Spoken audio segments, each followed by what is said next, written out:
ایک بریلوی عالم کا video social media پر خوب وائرل ہو رہا ہے۔ پہلے اس ویڈیو کا ایک حصہ دیکھا جائے۔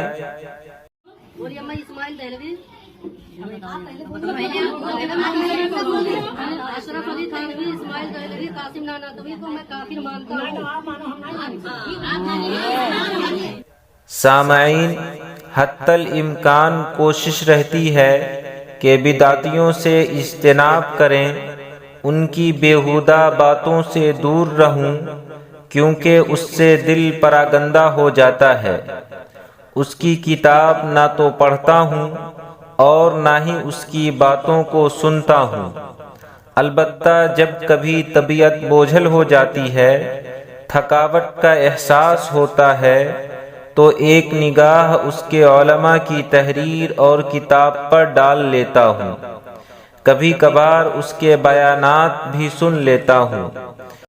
اتنی ہنسی آتی ہے کہ تمام تکان دور ہو جاتا ہے، طبیعت میں تازگی آ جاتی ہے۔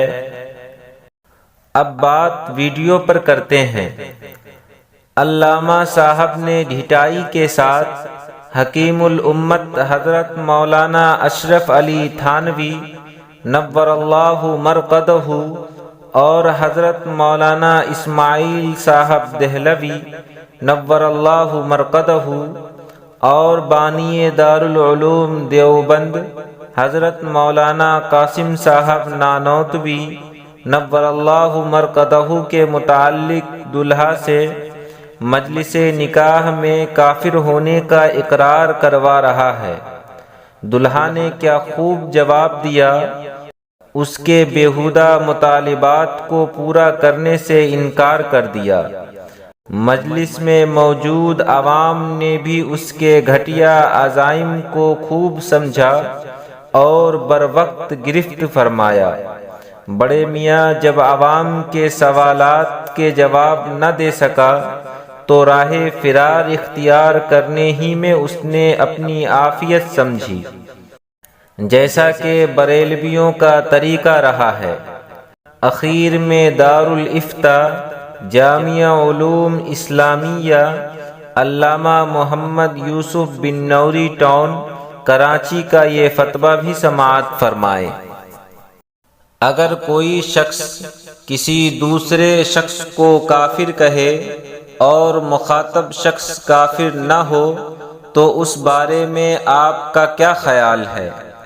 جواب: کسی بھی مسلمان پر بغیر کسی شرعی دلیل کے کافر ہونے کا حکم لگانا، اس کو کھیل بنا لینا سخت گناہ اور حرام ہے، اور ایسے شخص کے ایمان کے لیے بھی خطرناک ہے۔